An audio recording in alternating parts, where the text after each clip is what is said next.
Pang-aso. Ubo. Ay, wala po ako. Ubo, shish mo. Yan, yan pang pusa sa kaaso kasi yan. Yan. Ano? Ano? Ay, oo.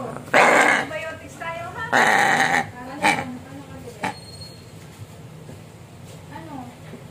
Doxy. Inubo ka na? Ubo shish mo. May ubo shish mo.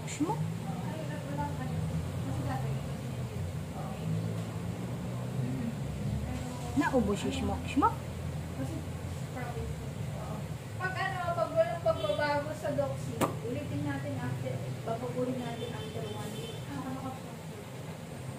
Ipalitan natin yung bronchial, yung mahina kasi yung bronchial sa kennel. Smoke.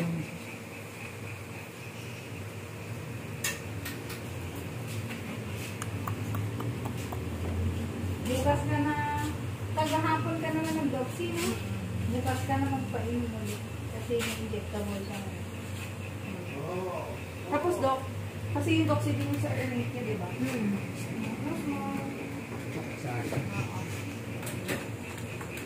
Ikaw na lang hawak. Tapos na rin. Tapos na, Doc?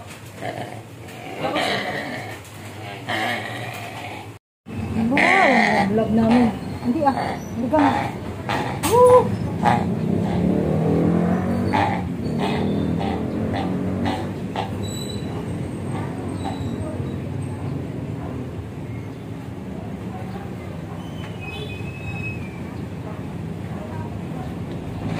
Timbang tayo, Smoke. Timbang tayo.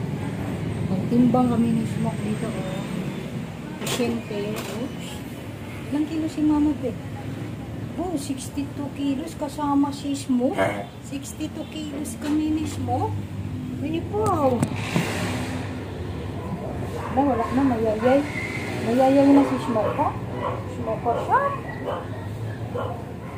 Mayayay si Smoke ko siya.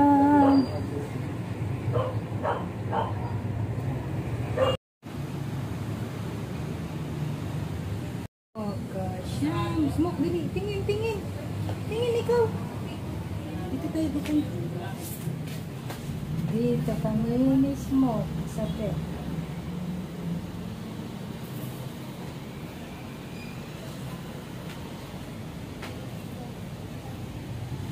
Nayayay si Smoke. Yan, nayayay si Smoke ko siya.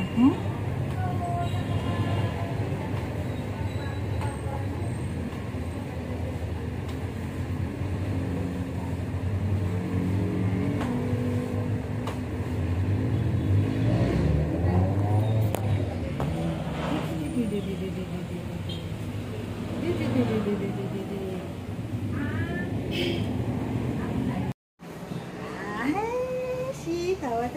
Wala na ikaw sakit mo? Wala nang sakit sis mo. Na-enjoy ka na siya ni Doc. Wala na. Yay! Guys, dito na kami sa bahay guys. Nandito na si Smoke. Namatay na kami. Yan na siya guys. Ito yung mga nireseta ni Doc. Ang dami. Alis dyan ba? Daming reseta ni Doc. Nutrigel.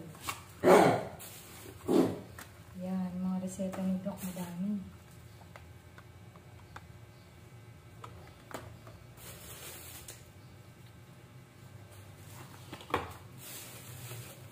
Madaming gamot si Smoke. Ito yung papakain sa kanya, guys. Pero ako kasi hindi ko pinapakain ng dilata yung si Bar na to, yung pag nagkakasakit ko. Actually, pag si Bar nagkasakit, di ba sinipon siya, tapos inubo din to. Pero hindi ko pinadoktor. Aso kasi ito ng pamangkin ko, kaya hindi ko mani. Kasi ang ginagamot ko lang kay Bar, usually is, luya, piniga na luya, yung katas ng luya na konti, tapos lagyan ko ng honey. Yun ang pinainom ko sa kanya, kaya ang bilis man. Tsaka, aso niya kasi ito, hindi ko mapakailaman. Aso niya, gusto niya ipa-doktor. Yan.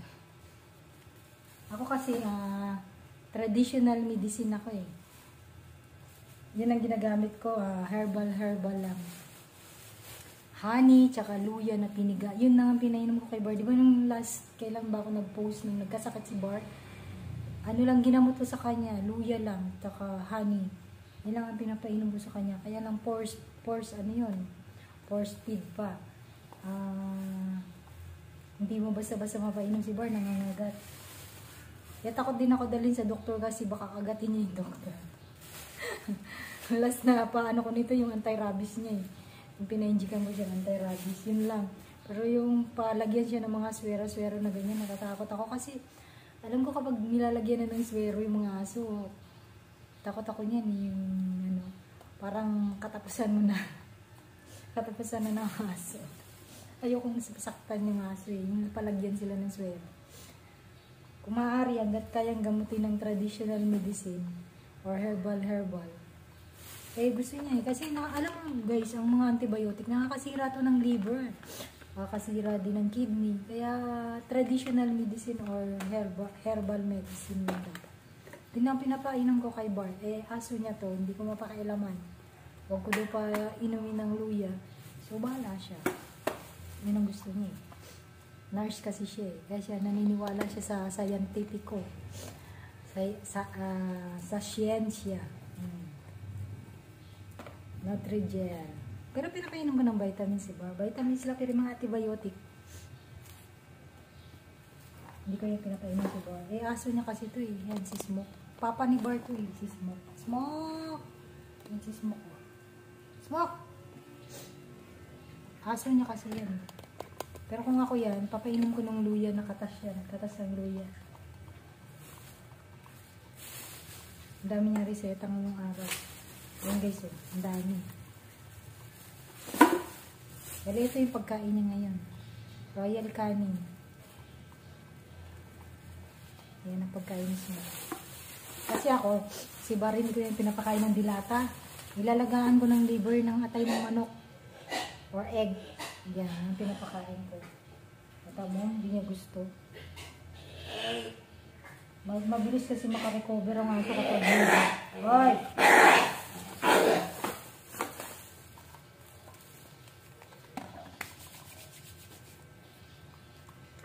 Guys, mag-aalmusal na tayo. Galing kami sa clinic, wala pa akong almusal. So, initin ko lang yung chicken. Mag-iinit kami ng chicken. Bali nakasaing na guys. Ayan, nagsaing na. Mag-iinit na lang ako ng Jollibee. Kagabi pa to hindi nakain. Initin ko na lang. Kasi sobrang pagod. Wala nang kainan. Tulog na lang. So, early morning, nagpa-doctor kami sa aso. Kasi nga, naubo si Smoke, yung papa ni Bar.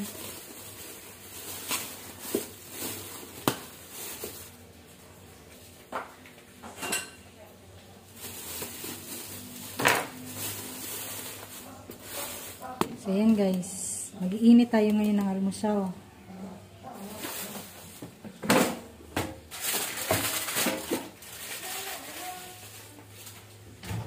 Mag-iinit tayo ng almusal.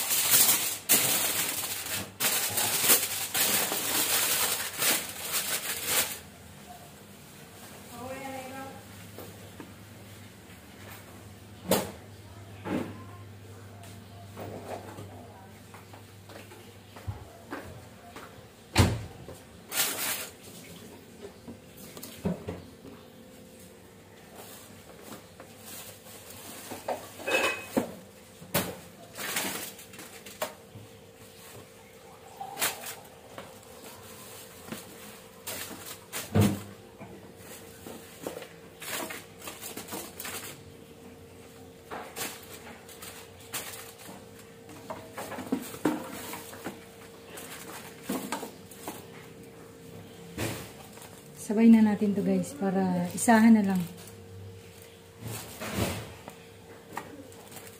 Yan guys. Bali hindi na kami kumain kagabi sa sobrang pagod. Tulog-tulog na lang, walang kain-kain. Kaya ngayong mag-aalmusal kami, init-init na lang.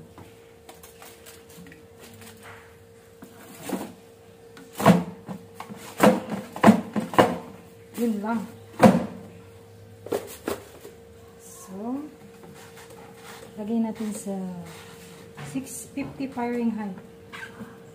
Yun na guys. Morning guys. So tara, almusal na tayo.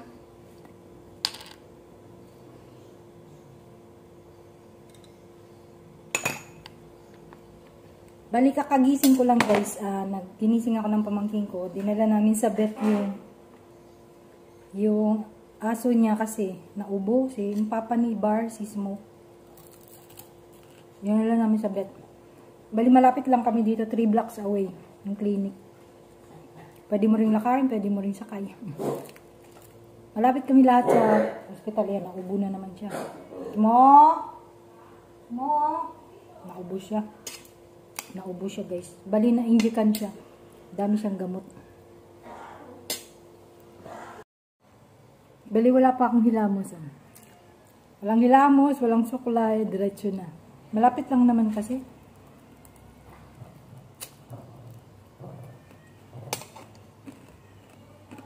Kinatok ako ng pamangkin ko sa dadalhin daw namin sa clinic.